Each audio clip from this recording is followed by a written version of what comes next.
Olá, meu nome é Eliane Miscali, eu sou professora de Língua Portuguesa e Redação para Concursos. A partir de agora, nós vamos assistir a uma aula sobre o novo acordo ortográfico. Na verdade, nem tão novo assim, né? Já entrou em vigor no dia 1º de janeiro de 2016 e desde então saímos do período de transição e ele passou a ser regra. Muitas pessoas, no entanto, ainda se sentem um pouco inseguras diante de algumas mudanças que ocorreram, seja na parte de acentuação, seja na utilização aí do hífen ou de algumas variações também na parte ortográfica. Como alguns editais sempre mencionam, né, sobre o fato de que serão cobradas palavras de acordo com a ortografia vigente, a ortografia vigente é essa proposta pelo novo acordo. Então nós vamos ver aqui aquelas mudanças que ocorreram, quais foram as situações mais pontuais desse acordo, né, e as maiores consequências disso para a nossa utilização, principalmente enquanto concursantes. Então, vamos dar uma olhadinha aqui. Novo acordo ortográfico. O objetivo deste guia é expor ao leitor, de maneira objetiva, as alterações introduzidas na ortografia da língua portuguesa pelo Acordo Ortográfico da Língua Portuguesa, assinado em Lisboa em 16 de dezembro de 1990. Então, quando se fala o Acordo de 1990, é exatamente esse que entrou em vigor a partir de janeiro de 2016. Por Portugal, Brasil, Angola, São Tomé e Príncipe, Cabo Verde, Guiné-Bissau, Moçambique e posteriormente por Timor-Leste. No Brasil, o acordo foi aprovado pelo Decreto Legislativo número 54, de 18 de dezembro de 1995. Esse acordo é meramente ortográfico, portanto, restringe-se à língua escrita, não afetando nenhum aspecto da língua falada. Ele não elimina todas as diferenças ortográficas observadas nos países que têm a língua portuguesa como idioma oficial, mas é um passo em direção à pretendida unificação ortográfica desses países. Então, meus amores, a ideia é basicamente, muita gente pergunta, por que tem esse acordo, por que eles resolveram fazer isso? A ideia era justamente uniformizar a grafia de muitas publicações para que elas pudessem ter aí um trâmite mais garantido entre os países de língua portuguesa. Às vezes, dadas as diferenças da língua portuguesa em vários países, a maneira como ela é escrita, muitos livros produzidos em Portugal às vezes não tinham absorção no Brasil ou em outros países, ainda que fossem considerados países de língua portuguesa. Então tem um objetivo aí que é econômico, político, que é editorial, mas que na verdade só diz respeito de fato à língua escrita, não à língua falada. A língua falada tem as suas nuances ligadas ao sotaque, ligadas aos dialetos, enfim, as variações linguísticas regionais. Sabendo disso, vamos ver o que mudou, vamos ver o que continuou. Então, a primeira informação aqui é a mudança no alfabeto. O alfabeto passa a ter 26 letras, porque foram introduzidas as letras K, W e Y, que agora são sim consideradas letras do nosso alfabeto. Então, nosso alfabeto passa a ser, coloquei para vocês todas as letrinhas, incluindo o K, o W e o Y. Lembrando, as letras K, W e Y, que na verdade não tinham desaparecido da maioria dos dicionários da nossa língua, são usadas em várias situações. Por exemplo, na escrita de símbolos de unidades de medida, como a simbolização do quilômetro, do quilograma, do watt, e na escrita de palavras e nomes estrangeiros e seus derivados, show, playboy, playground e todos os outros que eu coloquei aqui para vocês. O trema também foi uma outra mudança, Muita gente sentiu aí a falta do trema. O trema ele era utilizado para mostrar que o U e o U tinha som antes do E e do I. No entanto, agora ele não tem mais, não existe mais o trema. Então, não se usa mais o trema, que era aquele sinalzinho colocado sobre a letra U para indicar que ela deve ser pronunciada nos grupos GUE, GUI, QE, QI. Então, como era? Aguentar era assim, agora está assim. Arguir era com trema, agora não é. Bilíngue, 50, delinquente, eloquente, ensanguentado, equestre, frequente, enfim, todas essas palavras que antes tinham trema, agora não tem mais. Atenção, ele permaneceu apenas nas palavras estrangeiras e nas suas derivações. Então, Miller, né, por não ser uma palavra da nossa língua, tem o trema, e aquilo que se relaciona a milleriano, também continua com o trema. Com relação às mudanças nas regras de acentuação, que é justamente aqui que os nossos concursos acabam cobrando com mais frequência. Não se usa mais o acento nos ditongos abertos ei e oi das palavras paroxítonas, ou seja, que tem um acento tônico na penúltima sílaba.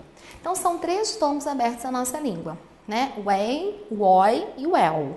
Tem gente que fala assim, ei, oi, eu, né? Ei, oi, eu. Então, são 3 ditongos abertos. Por que não apareceu o el ali, Eliane? Porque o el ele é um ditongo aberto que só aparece na última sílaba. Na penúltima sílaba, ditongo aberto é só o ei e o el. Desculpa, o ei e o oi. E toda vez que esses ditongos abertos estiverem na penúltima sílaba, eles não são acentuados mais. Na última, eles continuam sendo. Chapéu, beleza, o el está na última sílaba, continuou. Herói, o oi está na última sílaba, continuou. Mas heróico, o oi está na penúltima, percebe? Heróico, na penúltima não tem mais. Então, sempre que o ditongo aberto estiver na penúltima sílaba, ele não é mais acentuado. Vamos a vários exemplos. Então, vamos lá. Mudança nas regras de acentuação. É justamente aqui, né, quando falam das regrinhas de acentuação, que existe uma probabilidade maior de sua banca, seu concurso pedir. Então, não se usa mais o acento dos ditongos abertos, ei e oi, das palavras paroxítonas, palavras que têm acento tônico. Meus amores, na nossa língua há 3 ditongos abertos, o ei, o oi e o el. Por que não falou do el ali, Eliane? Porque o el só aparece na última sílaba. E na última sílaba ninguém perdeu acento. Eles só perderam acento na penúltima. Então, por exemplo, herói. Oi é ditongo aberto, tá na última. Não perdeu. Heróico. Ditongo aberto está na penúltima. Perdeu. Ditongo aberto só perdeu acento na penúltima sílaba. Deixa eu te mostrar um exemplo. Como era? Co-rei-a. Antigamente era um ditongo aberto, ó. Continua sendo. Estava na penúltima sílaba. Antigamente tinha acento. Agora não tem mais. De, bi, loi, de. O oi é um ditongo aberto. Está na penúltima sílaba. Antigamente tinha acento. Agora não tem mais. Es, toi, co. O oi é um ditongo aberto. Está na penúltima sílaba. Antigamente tinha acento. Agora não tem mais. Estreia, assim como ideia, Coreia, Assembleia, Galileia, mesma coisa. É um ditongo aberto, tá na penúltima sílaba, tinha acento e agora não tem mais. Bom, atenção, essa regra é válida somente para as palavras paroxítonas, foi o que eu disse para você. Isso só vale quando o seu ditongo aberto estiver na penúltima sílaba. Se estiver na última, continua acentuado. Assim, continuam a ser acentuadas as palavras oxítonas e os monossílabos tônicos terminados em ditongos abertos. Ei, eis, oi, ois. Papéis, ó, ditongo aberto, mas está na última sílaba, continuou. Herói, ditongo aberto, na última sílaba, continuou. Heróis. Dói, que é um monossílabo tônico, mas não é acentuado porque é monossílabo tônico, é acentuado porque é um ditongo aberto. Plural de sol, sóis, mesma coisa. Então, nas palavras paroxítonas, esse ditongo aberto perdeu o acento. Nas oxítonas e nos ditongos, nos monossílabos, ele continua com acento, tranquilo? Outra observação. Nas palavras paroxítonas, não se usa mais o acento no i e no u tônicos, quando vierem depois de um ditongo.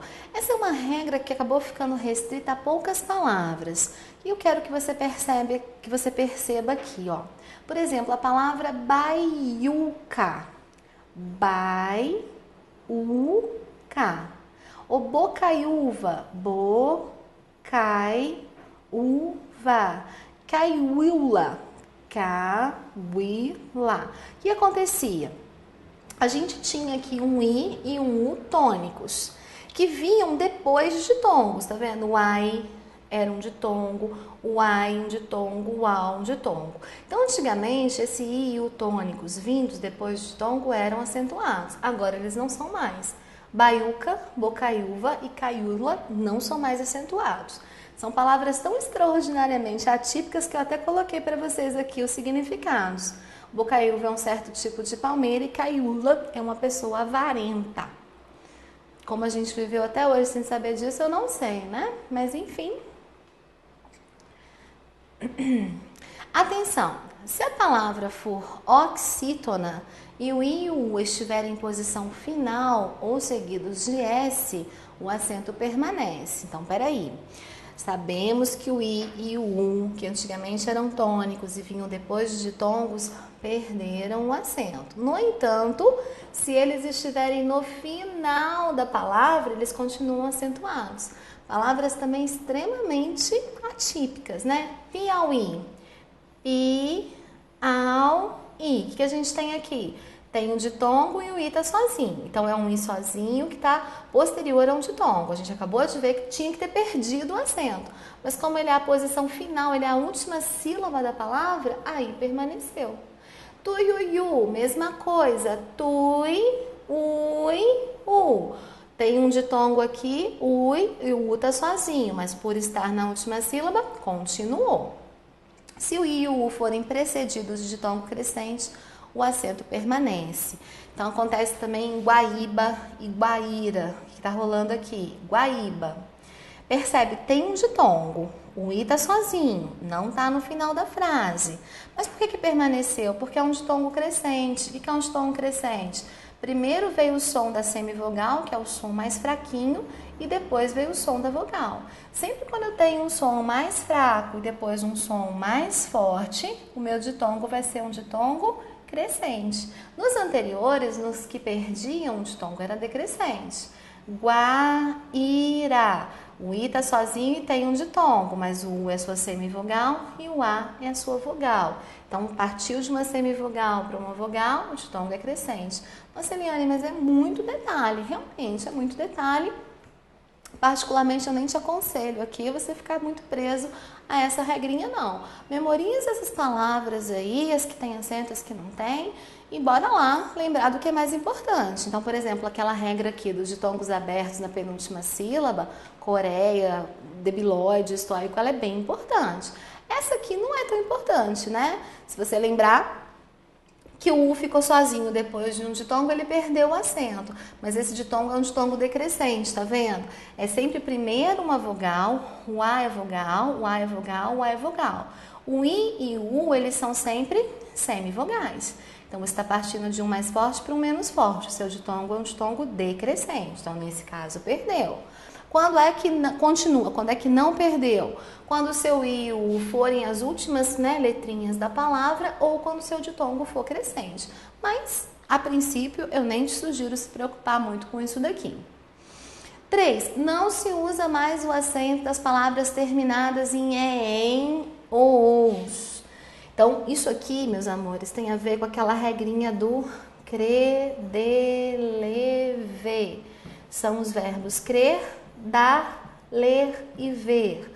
No plural, eles sempre dobram o E. Então, por exemplo, no singular, ele crê, mas no plural, eles creem. Ou, para que eles, acabei esquecendo, leem, troquei aqui, né? Ou para que eles deem, ou eles veem.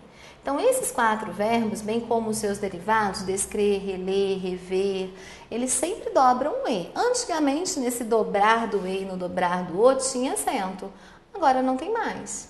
Então, quando eu falo, por exemplo, abençoo, tinha acento, agora não tem mais. Creem, do querer de lever, tinha acento, agora não tem mais. Deem, tinha acento, agora não tem mais.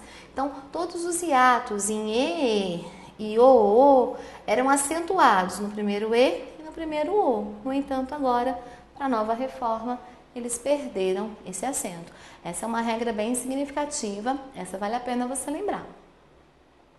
Não se usa mais o acento que diferenciava os pares, para verbo e para preposição. Ela não para de estudar para o concurso. O primeiro era verbo, o segundo era preposição. Ela pela de medo da mãe. Ela caminha pela avenida. Pela e pela tinham sentidos diferentes. Um era do verbo pelar e o outro era a preposição mais artigo. Pelo de cachorro e pelo caminho. Um era substantivo, o outro era preposição.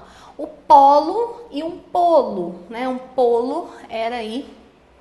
Tanto pode ser um filhote de gaivota, de gavião, é um polo. De gaviota não. De gaivota não, de gavião é um polo.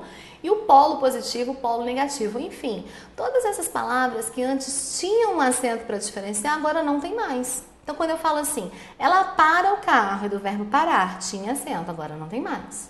Ela foi ao Polo Norte, antigamente tinha acento, agora não tem mais. Ela gosta de jogar polo aquático, né? Agora polo, não importa se é o jogo, o que quer que seja, não tem mais. Esse gato tem pelos brancos, esse tem pelos brancos, pelo não tem mais acento. Comi uma pera, antigamente tinha acento. Comi uma pera, agora percebemos que não tem mais acento. Então, esse acento diferencial, ele sumiu de uma série de palavras. Onde é que ele foi mantido? Então, por isso aqui a atenção. Ele foi mantido em duas situações. Ele foi mantido no verbo poder, para você diferenciar o presente do pretérito perfeito. Então, hoje ele pode, ontem ele pôde. Se não colocar acento, você não consegue diferenciar. Então, pôde é a forma do passado do verbo poder. Ontem ele pôde. E o pode é presente. Hoje ele pode. Se eu não puser acento, não tem como você diferenciar. Então, por exemplo, ontem ele não pôde sair mais cedo, mas hoje ele pode. Se não fosse esse acento, como você saberia se é hoje ou se foi ontem? Então, permanece o acento no pode e pôde, quer dizer, no pôde apenas para diferenciá-lo do pode. E também permaneceu no por quando o por for verbo, for sinônimo de colocar. Se eu falar, por exemplo, vou pôr o livro na estante que foi feita por mim. Esse pôr aqui é só uma preposição. Esse não tem acento. Agora, o por verbo, o por sinônimo de colocar, foi mantido o acento diferencial dele. Basicamente, com relação ao acento diferencial, essas são observações que eu gostaria de fazer para vocês. Só lembrando uma coisa, existem alguns acentos diferenciais que recaem sobre os verbos ter e vir, bem como nas suas derivações, né? Manter, deter, reter, conter, convir, intervir. Então, repara, no singular, ele tem 2 carros. No plural, eles têm 2 carros. Esse acento aqui também é um acento diferencial, porque diferencia o sujeito no plural do sujeito no singular. Né? Ele vem de Sorocaba, eles vêm de Sorocaba. Ele mantém com acento agudo, oxítona terminada em, eles mantêm acento circunflexo, porque aqui é plural. Ele convém, eles convêm. Ele detém, eles detêm. Ele intervém, eles intervêm. Eliane, por que não dobra o E? Porque só dobra o E no crer, dar, ler e ver, ou seja, nas regrinhas do creder, lever. Então, se dobra, não acentua. Se acentua, não dobra. Ele tem, eles têm. Acentua, mas não dobra o E. Ele crê, eles creem. O creem dobra o E, mas não acentua. Se acentua, não dobra. Se dobra, não acentua. Só para fechar, lembrar que a palavra forma e a palavra forma, esse acento é um acento facultativo. Então, ele é diferencial? É, mas é facultativo você mantê-lo ou não. Então, é facultativo o uso do acento circunflexo para diferenciar as palavras forma e forma. Em alguns casos, o uso do acento deixa a frase mais clara. Veja este exemplo. Qual é a forma da forma do bolo? Então, a frase, se você for usar os dois, é melhor você pôr. Mas, lembrando, isso daí é facultativo. Número 5. Não se usa mais o acento agudo no U tônico das formas tu arguis, ele argui, eles arguem, do presente do indicativo, seja dos verbos arguir ou redarguir. Na 6, há uma variação na pronúncia dos verbos terminados em guar, quar, quir, como aguar, averiguar, apaziguar, desaguar, enxaguar, obliquar, delinquir. Porque esses verbos admitem 2 pronúncias em algumas formas do presente do indicativo e do presente do subjuntivo e também do imperativo. Vamos entender melhor isso daqui. Reparem, se forem pronunciadas com A e o I tônico, essas formas devem ser acentuadas. Então, se você fala, por exemplo, do verbo enxaguar, eu enxago, isso aqui é uma paroxítona terminada em ditongo, tá vendo? Tem acento. Tu enxáguas, ele enxágua, eles enxaguam para que eu enxague, para que tu enxagues. Então, seja no presente do indicativo ou seja no presente do subjuntivo. No entanto, você também pode pronunciar de uma outra forma. Eu enxaguo, tu enxaguas, ele enxagua, eles enxaguam, para que eu enxague, para que tu enxagues, para que eles enxaguem. Se você pronunciar assim, com a sílaba tônica recaindo no U, aí ele não é acentuado. Então, se forem pronunciadas com um tônico, essas formas deixam de ser acentuadas. Então, depende da forma como você pronuncia. Se você fala, eu me delinco, tu te delinques, ele se delinquem, para que ele se delinqua. Aí, beleza, tem acento. Mas se eu falo delincu, delinquis, delincui, aí não tem. Né? Então, lembrando, no Brasil a pronúncia mais corrente é a primeira, aquela em que o A e o I são tônicos. Se o A e o I são tônicos, mantém-se o acento. Mas lembrando, as duas pronúncias são pronúncias corretas. Bom, meus amores, vou falar um pouquinho do uso do hífen. O uso do hífen é, talvez, entre todos os pontos da Nova Reforma, aquele que se tornou mais contraditório. Então, os próprios autores da Nova Reforma, muitas vezes, não conseguem justificar por quais razões uma palavra perdeu o hífen, por quais razões na outra se manteve o hífen. Eu sempre aconselho que você baixe o aplicativo do VOLP no seu celular, o Vocabulário Ortográfico da Língua Portuguesa, do site da Academia Brasileira de Letras, ou se de repente você não quiser baixar o aplicativo, que você consulte, né? Seja o livro impresso ou o site da academia com acesso ao VOLP, para você se certificar se tem ou se não tem o hífen, porque são tantas as variações e tantas as exceções que é sempre melhor consultar. Agora, a gente vai ver aqui algumas regrinhas que são regras, né, que, enfim, estão descritas aí no nosso acordo. Umas são mais convencionais, são mais fáceis de nós nos lembrarmos delas, outras bem complexas. Então, vejamos. Usa-se o hífen nas palavras compostas que não apresentam elementos de ligação. Exemplo, guarda-chuva. Tá vendo? Não tem preposição, não tem nada, não tem conjunção. O guarda está ligado à chuva. Arco-íris, boa-fé.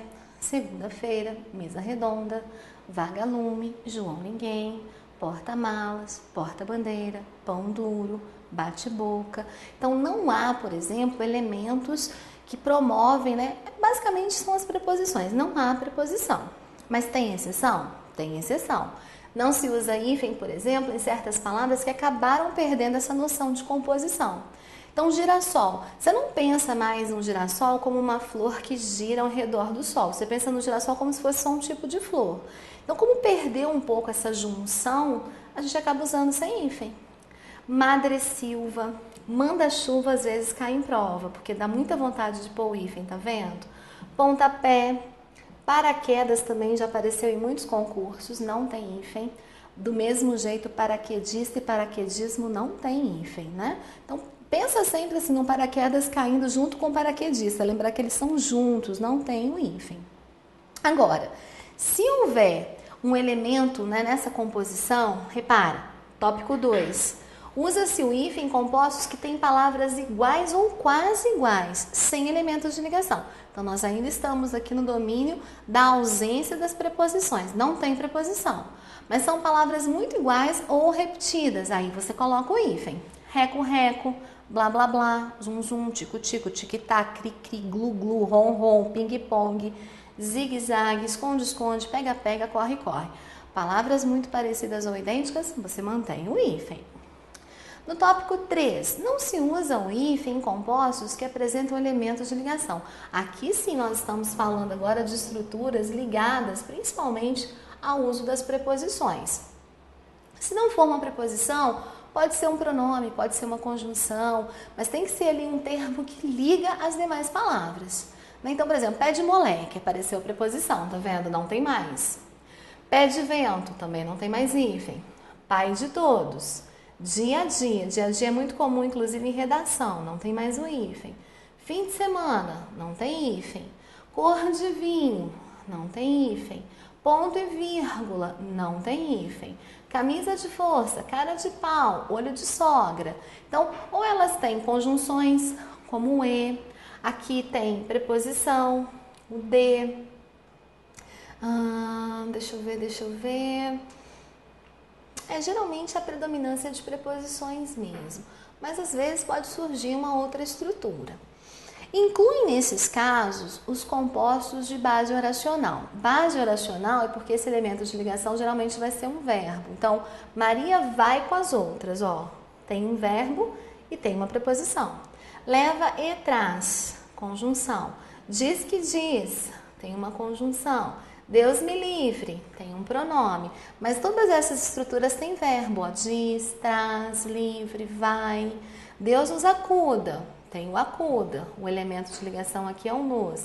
Cor de burro quando foge, tem o foge, que é verbo, quando conjunção. Bicho de 7 cabeças, aqui não é propriamente oracional, né? Tem a estrutura aqui de conexão, a preposição, faz de conta, tem aqui o verbo fazer. Então, nessas estruturas, os elementos de ligação variam, mas, né, variam um pouco, não são só preposições, e geralmente nessas estruturas tem o verbo para que elas sejam consideradas orações, esse hífen também se perdeu. Agora é que vem que eu quero que você guarde com carinho, as exceções. Então é fácil você pensar assim, tem um elemento de ligação entre a palavra, seja uma preposição, uma conjunção, um verbo, eu não vou pôr hífen nunca mais. Mas nessas palavras foi mantido. Água de colônia tem, arco da velha tem hífen. Cor de rosa tem hífen, mas o cor de vinho não tem. Quem explica isso? Ninguém, nem quem fez a regra. Mais que perfeito tem hífen, mas ponto e vírgula não tem. Pé de meia tem hífen, mas pé de moleque não tem. Deus dará, tem um verbo, mas tem o hífen. A queima-roupa tem o hífen. Então, assim, meu conselho, guarde as exceções. Porque se o cara colocar água de colônia, beleza, tem hífen. Mas água de coco não tem.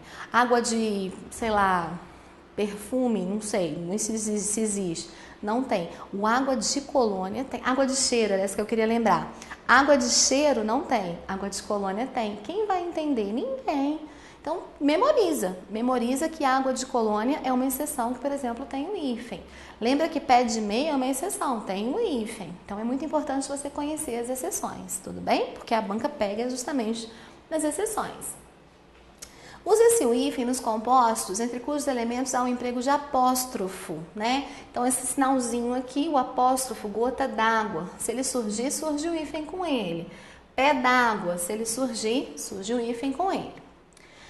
Usa-se também o hífen nas palavras compostas derivadas de topônimos, né, que são nomes próprios relacionados a lugares, com ou sem elementos de ligação. Então, presta atenção numa coisa. Belo Horizonte, Belo Horizontino. Porto Alegre, Porto Alegrense. Mato Grosso do Sul, Mato Grossense do Sul. África do Sul, Sul-Africano. Todos os nomes que são derivados aqui de lugares, né, que são esses adjetivos pátrios aí associados, não necessariamente à nação, mas às vezes a estados, cidades, eles sempre vão vir com o hífen, sempre. Porto Alegrense já caiu numa prova sem o hífen. A pessoa pensou naquela regrinha das vogais diferentes, né? Vogais diferentes perderam o hífen, mas aqui não. Por quê? Porque se trata de uma palavra composta derivada de um nome de lugar. Nesse caso, o hífen se mantém. Olha aqui a regra 6. Usa-se o hífen nos compostos que designam espécies animais e botânicas, nomes de plantas, flores, frutos, raízes e sementes. Tenham ou não elementos de ligação. Então, independente de ter ou não ter elementos de ligação, se for espécie animal ou botânica, tem hífen. Bem-te-vi tem hífen, peixe-espada tem hífen, peixe do paraíso tem hífen, mico-leão dourado tem hífen, andorinha da serra, lebre da Patagônia, erva doce, ervilha de cheiro, pimenta do reino, peroba do campo, cravo da Índia, tudo isso tem hífen. Agora vem a observação. Não se usa hífen quando os compostos que designam espécies botânicas e zoológicas são empregados fora do seu sentido original. Como assim, Eliane?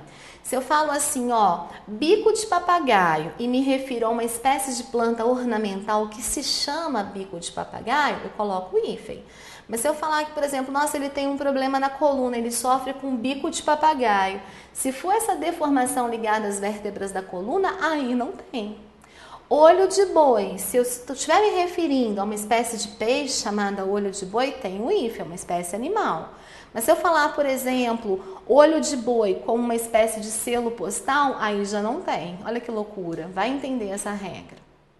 Então, basicamente, é sobre isso que eu quero que você preste atenção no tópico 6, que seria a principal pegadinha aí. Espécies botânicas ou animais têm hífens, mas se usadas fora do seu contexto, aí perdem um hífen. As observações a seguir referem-se ao uso do hífen em palavras formadas por prefixos, ante, super, ultra, sub, ou por elementos que podem funcionar como prefixos, aero, agro, alto, eletro, gel, hidro, macro, micro, mini, multi, neo e tantos outros. Então vamos a essa regrinha. São os casos gerais. Observe, isso daqui, a partir de agora, as regras que vão surgir a partir de agora, elas são bem importantes. Então, assim, dá uma priorizada nas que vêm agora, porque elas são mais destacadas aí nas nossas provas. Usa-se o hífen diante de palavra iniciada por H. Então, pensou em H, pensou em hífen. Anti-higiênico, anti-histórico, macro-história, mini-hotel, proto-história, sobre-humano, super-homem, ultra-humano. Se tem o H, você já pensa, tem o hífen. Usa-se o hífen se o prefixo terminar com a mesma letra com que se inicia a outra palavra. Então, olha só. Vogais que são iguais se separaram com hífen. Micro-ondas, tudo que é igual se separou. Anti-inflamatório, se separou. Subbibliotecário, B e B, se separou. Interregional, pensa comigo, tudo que é igual se separou. Em compensação, tudo que é diferente se uniu. Não se usa mais o hífen se o prefixo terminar com uma letra diferente daquela com que se inicia a outra palavra. Olha que loucura! Autoescola terminou com O e começou com E, são letras diferentes, se uniu. Antiaéreo terminou com A, começou com E, são letras diferentes, se uniu. Intermunicipal, uma começou com M e outra terminou com R, também se uniu. Supersônico, super interessante, terminou com R e começou com I, são diferentes, se uniu. Agroindústria, aeroespacial, semicírculo. Então, assim, os diferentes se separaram e os iguais, os iguais se separaram, os diferentes se juntaram. Se o prefixo terminar por vogal e a outra palavra começar com RS, nós vamos juntar e dobrar o R e o S. Por exemplo, mini saia terminou com uma vogal, a outra começou com S, junta e dobra. Mini saia agora com 2 S. Antirracismo terminou com vogal, começou com R, junta e dobra. Antirracismo, 2 R's. Ultrassom terminou com vogal e começou com S. Terminou com vogal, começou com S ou com R, você dobra esse S, dobra esse R. Semirreta, autorretrato, antissintomas, tudo isso eu dobro o R, dobro o S. Autorreflexão, com 2 R's, juntou e dobrou. Tem casos particulares? Sim, infelizmente nós temos alguns. Então, o que é importante você saber? Se tem lá a palavra, a outra começar com H, hífen. Se tem lá uma letra, ela foi igualzinha que estiver começando, que é igual, se separou. Se tem lá uma vogal, começou com uma letra, né? Se tem lá uma letra, começou com letra que é diferente, diferente se uniu. Então, isso são 3 regrinhas importantes aí para você saber. Agora, se uma é vogal, a outra é R ou S, juntou e dobrou esse R e dobrou esse S. Essas regras são básicas. Agora a gente vai ver alguns casos especiais. Com os prefixos sub e sob, usa-se o hífen, também diante de palavras iniciadas por R. Então, sub e sob, você não vai juntar e dobrar o R, não. Você simplesmente vai pôr o hífen, ó, sub-região, sub-reitor, sub-regional, sub-roda. Com os prefixos circum e pan, também se usa o hífen diante de palavra iniciada por M, N e vogal. Então, você fala circunmurado, circunnavegação, pan-americano, né? São palavras que estão separadas. Então, ó, lembrou? Circum e pan. Se a outra começar com vogal, com M ou com N, hífen nela. Usa-se hífen com prefixos como ex, sem, além, a quem, recém, pós, pré, pró e vice. Todas essas palavras, se forem utilizadas, são utilizadas com hífen.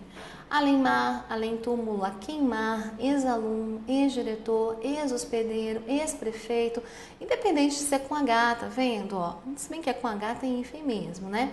Ex-presidente, pós-graduação, pré-história, pré-vestibular, pró-europeu, recém-casado, recém-nascido, sem terra e vice-ri. Então, apareceu ex, sem, além, a quem, recém, pós, pré, pró e vice, hífen neles. Esse aqui é bem comentado, né? É o prefixo co. O prefixo co, ele se junta com o segundo elemento. Mesmo quando esse elemento começar com o, que é uma vogal igual, a gente pensa a vogal igual separa, não com co. E mesmo começar com H. Nesse caso, inclusive, você vai tirar o H para juntar as palavras. Olha que loucura.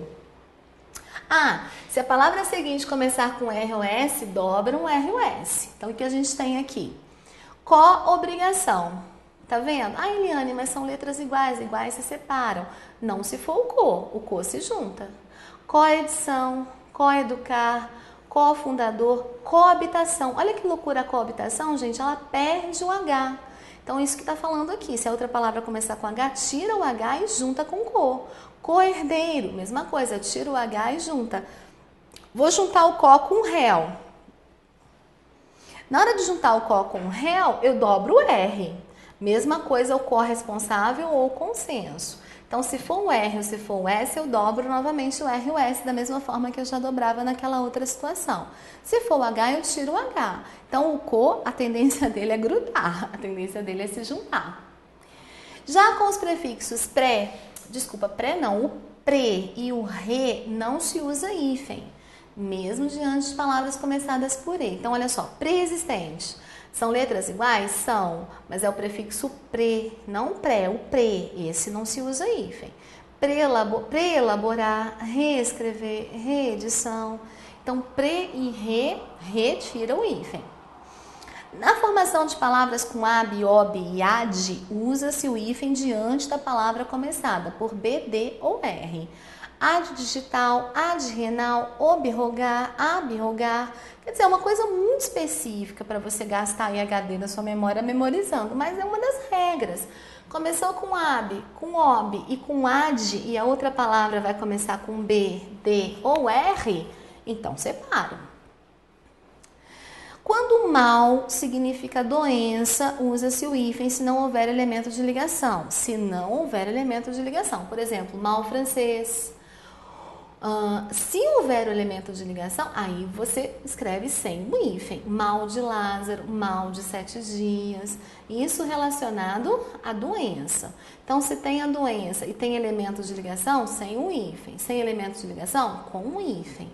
Agora, usa-se o hífen com sufixos de origem tupi-guarani que representem formas adjetivas, como açu, guaçu e mirim.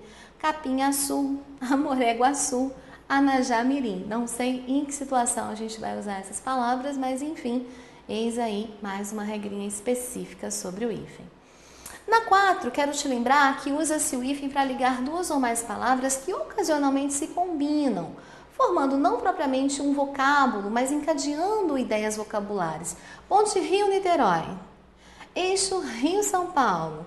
Então, assim, são palavras que se juntaram aleatoriamente, não chegam propriamente a formar uma palavra juntas, mas significam aqui uma conexão entre ideias. Então, nesse caso, a gente usa o hífen. Bom, por meio dessas regrinhas, nós finalizamos o estudo do novo acordo ortográfico. Como vocês puderam ver, algumas são mais fáceis de nós lembrarmos, outras extremamente equivocadas, meio confusas, contraditórias e outras pouquíssimo usadas e por essa razão talvez nem merecesse nossa atenção. Fato é que essas são as principais regras do nosso acordo.